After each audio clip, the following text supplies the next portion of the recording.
दोस्तों, 80 के दशक की वो हसीना जिसकी मुस्कान में ऐसी मिठास थी कि पूरा हिंदुस्तान दीवाना हो गया, जिसकी मासूमियत में ऐसा जादू था कि बड़े बड़े सुपरस्टार भी उनके सामने फीके पड़ जाते थे। वो जब पर्दे पर आती थीं तो सिर्फ एक सीन नहीं, एक इतिहास बन जाता था। उनकी आंखों में कहानी थी, उनकी अदाओं में नशा था और उनकी मौजूदगी ही फिल्म को सुपरहिट बनाने के लिए काफी थी। कहा जाता था, अगर वो फिल्म में है तो हिट पक्की है। उनकी खूबसूरती पर शायरियां लिखी गईं, उनकी अदाकारी पर तालियां थमी ही नहीं और उनके नाम से ही सिनेमाघरों में भीड़ उमड़ पड़ती थी। लेकिन क्या आप जानते हैं कि छोटे छोटे किरदारों में इस हीरोइन ने ऐसी छाप छोड़ी कि निर्माता निर्देशक उनकी ओर खींचे चले आए? क्या आप यकीन करेंगे कि महज 15 साल की कच्ची उम्र में इन्होंने ऐसे विवादित सीन दिए जिसे देखकर लोगों के पसीने छूट गए। आखिर क्यों इस मशहूर अभिनेत्री पर कभी अश्लीलता फैलाने तो कभी अपने पेरेंट्स के खिलाफ जाकर शादी करने के आरोप लगे? जानेंगे और भी बहुत कुछ। आप बने रहिएगा हमारे साथ। दोस्तों, आज हम बात कर रहे हैं मासूम चेहरे और शानदार एक्टिंग की बदौलत हिंदी सिनेमा में अपनी पहचान बनाने वाली हीरोइन पद्मिनी कोल्हापुरी की। पद्मिनी का जन्म 1 नवंबर 1965 को मुंबई के एक मराठी परिवार में हुआ था। पद्मिनी के पिता पंडारीनाथ कोल्हापुरे एक प्रसिद्ध शास्त्रीय गायक और वीणा वादक थे। उनकी मां निरुपमा कोल्हापुरे एयर इंडिया में काम करती थीं। उनकी 2 बहनें भी हैं जिनका नाम शिवांगी कोल्हापुरे, तेजस्विनी कोल्हापुरे है। पद्मिनी फिल्म इंडस्ट्री की सुरीली गायिका लता मंगेशकर और आशा भोसले की रिश्तेदार हैं। लता मंगेशकर से रिश्ता कुछ इस तरह है कि पद्मिनी की दादी पंडित दीनाना मंगेशकर की सौतेली बहन थी। इस रिश्ते की वजह से एक्ट्रेस लता और आशा भोसले की भतीजी हैं। लता मंगेशकर की नजदीकी रिश्तेदार पद्मिनी की ख्वाहिश एक्ट्रेस नहीं बल्कि सिंगर बनने की थी। बचपन से ही वह संगीतमय माहौल में पली बढ़ी थी। पद्मिनी ने बचपन से ही संगीत और फिल्मों की तरफ अपना रुख कर लिया था। पद्मिनी कोल्हापुरी की पहली फिल्म 1972 में आई एक खिलाड़ी 52 पत्ते थी, जिसमें उन्होंने एक बाल कलाकार के रूप में काम किया था। वह महज 7 साल की उम्र में ही इस फिल्म से इंडस्ट्री में आ गई थी। इसके अलावा संगीत की चाहत की वजह से ही पद्मिनी ने 1973 में आई फिल्म यादों की बारात में अपनी बहन शिवांगी के साथ कोरस गीत गाया था। इसके बाद उन्हें फिल्म इश्क इश्क इश्क में देखा गया था। वहीं बतौर बाल कलाकार ही पद्मिनी ने सत्यम शिवम सुंदरम साजन, बिना ससुराल, थोड़ी सी बेवफाई जिंदगी और ड्रीम गर्ल जैसी फिल्मों में भी काम किया था। इन्हें असल पहचान शशि कपूर और जीनत अमान की फिल्म सत्यम शिवम सुंदरम से मिली।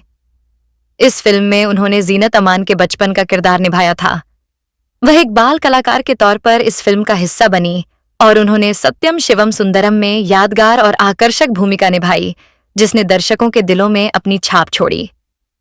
साल 1980 में उनकी 2 फिल्में रिलीज हुईं, जिनमें गहराई और इंसाफ का तराजू विकास देसाई और अरुणा राजे के निर्देशन में बनी फिल्म गहराई में पद्मिनी कोल्हापुर, श्री राम लागू, अमरीश पुरी साहब जैसे कई सितारे शामिल थे। गहराई में पद्मिनी ने एक ऐसा न्यूड सीन दिया जिसे देखकर लोगों के होश ही उड़ गए थे। गहराई में उन्हें पीठ की तरफ से नग्न दिखाया गया था। उस समय वह सिर्फ 15 साल की थी और इस दृश्य ने काफी हंगामा मचाया था। पद्मिनी को किसी भी तरह के रोल से कोई परहेज नहीं था और जो भी रोल उन्हें मिला उसमें पद्मिनी ने खुद को साबित किया। हालांकि कम उम्र में इस तरह का एडल्ट सीन के कारण उनकी जमकर आलोचना भी हुई, लेकिन इसका फिल्म को काफी फायदा हुआ और यह हिट रही। पद्मिनी को लगा कि इस तरह के सीन से उनके करियर ग्राफ और सक्सेस में इजाफा होगा और शायद इसी चीज को ध्यान में रखते हुए उन्होंने अपनी अगली फिल्म इंसाफ का तराजू में एक लंबा रेप सीन किया। इस फिल्म में पद्मिनी के अलावा जीनत अमान और राज बब्बर थे। फिल्म इंसाफ का तराजू से फिल्म जगत में हंगामा मचा दिया था। इस फिल्म के एक सीन में बाल कलाकार पद्मिनी को अपने सारे कपड़े एक के बाद एक उतारने पड़ते हैं। इस फिल्म में पद्मिनी ने राज बब्बर के साथ दुष्कर्म सीन दिया था। यह सीन करीब 7 से 8 मिनट लंबा था। इस सीन पर काफी विवाद हुआ था और पद्मिनी की छवि पर काफी असर पड़ा। मीडिया रिपोर्ट्स की माने तो इस सीन को देखने के लिए फिल्म के टिकट ब्लैक में बिके थे। एक तरफ इस फिल्म को देखने के लिए थिएटर के बाहर दर्शकों की लंबी लाइन लगी होती थी, तो दूसरी तरफ बोल्ड सीन की वजह से पद्मिनी की जमकर आलोचना भी हो रही थी। इन विवादित सीन के चलते पद्मिनी कोल्हापुरे को लेकर लोगों के मन में धारणा बदल रही थी। जिस हीरोइन की एक्टिंग के वह दीवाने थे, वही लोग उन्हें एडल्ट एक्ट्रेस का तमगा देने लगे थे। पद्मिनी को जैसे ही इस बात का एहसास हुआ, उन्होंने उस तरह के बोल्ड और रेप सीन्स से तौबा कर ली। उसके बाद फिर उन्होंने किसी फिल्म में उस तरह के सीन नहीं किए। खैर, 1981 में आई फिल्म आहिस्ता आहिस्ता से इन्होंने बतौर हीरोइन के रूप में डेब्यू किया, जिसमें उनके हीरो कुणाल कपूर थे। हालांकि यह फिल्म कुछ खास नहीं चल पाई। इसके बाद उन्होंने नासिर हुसैन की फिल्म जमाने को दिखाना है में काम किया, जिसमें उन्हें दिग्गज और दिवंगत अभिनेता ऋषि कपूर के साथ काम करने का मौका मिला। लेकिन फिल्म दर्शकों को सिनेमा घरों तक खींचने में नाकामयाब रही और फ्लॉप हो गई। इसके बाद एक बार फिर से एक्ट्रेस पद्मिनी ऋषि कपूर के साथ फिल्म प्रेम रोग में नजर आई। राज कपूर के डायरेक्शन में बनी इस फिल्म ने रिलीज होते ही बॉक्स ऑफिस पर कोहराम मचा दिया था। लागत से कई गुना ज्यादा कमाई कर फिल्म ब्लॉकबस्टर साबित हुई। इस मूवी को देखने के लिए थिएटर्स के बाहर लोगों की लाइन लग गई थी। ऋषि कपूर के साथ पद्मिनी कोल्हापुरी की जोड़ी दर्शकों के दिलों में उतर गई। फिल्म के साथ साथ इसके गाने एवरग्रीन बनकर दर्शकों के दिलों पर छा गए थे। ये गलियां, ये चवारा, यहां आना ना दोबारा। प्रेम रोग में पद्मिनी कोल्हापुरी की एक्टिंग की खूब तारीफ हुई थी, जिसमें उन्होंने मनोरमा नाम की विधवा औरत का रोल निभाया था। ऋषि कपूर उनके प्यार में पागल हो जाते हैं और फिर दोनों को प्रेम रोग हो जाता है। खैर, इस फिल्म की सक्सेस ने पद्मिनी कोल्हापुरी को स्टार बना दिया था। यहां तक कि उन्होंने प्रेम रोग के लिए सिर्फ 17 साल की उम्र में बेस्ट एक्ट्रेस का फिल्म फेयर अवार्ड जीत लिया था। बात करें इनकी कुछ हिट फिल्मों के बारे में तो 1983 में उनकी 2 और फिल्में आई, राजेश खन्ना और टीना मुनीम के साथ, सौतन और अनिल कपूर के साथ। वह 7 दिन, यह दोनों ही फिल्में जबरदस्त कामयाब हुईं। सौतन फिल्म ने राजेश खन्ना के डूबते हुए करियर को एक नया आयाम दे दिया था। वहीं इस फिल्म के लिए पद्मिनी को सर्वश्रेष्ठ सहायक अभिनेत्री के लिए फिल्म फेयर पुरस्कार का नॉमिनेशन मिला था। फिल्म में टीना मुनीम और पद्मिनी के साथ राजेश खन्ना की केमिस्ट्री को दर्शकों ने खूब पसंद किया। 1984 में उनकी कई फिल्में आई, जिनमें ऋषि कपूर के साथ यह इश्क नहीं, आसान और राजेश खन्ना, जया प्रदा के साथ नया कदम शामिल थीं। ये फिल्म एवरेज रही। 1985 में उनके हाथ एक ऐसी फिल्म लगी जो उनके करियर के लिए मील का पत्थर साबित हुई। उस फिल्म का नाम था प्यार झुकता नहीं, जिसमें उनके हीरो मिथुन चक्रवर्ती थे। कम ही लोग जानते हैं कि यह फिल्म साल 1983 में ही बनकर तैयार हो गई थी, लेकिन कोई भी डिस्ट्रीब्यूटर इसे खरीदने को तैयार नहीं था। डिस्ट्रीब्यूटर्स का मानना था कि यह एक पारिवारिक फिल्म थी और उसमें मिथुन जैसे एक्टर हैं तो फिल्म नहीं चलेगी। आखिरकार यह फिल्म तैयार होने के 2 साल बाद, यानी साल 1985 में सिनेमाघरों में रिलीज हुई और रिलीज होते ही इस फिल्म ने बॉक्स ऑफिस पर हंगामा मचा दिया। इस फिल्म को दर्शकों का भरपूर प्यार मिला।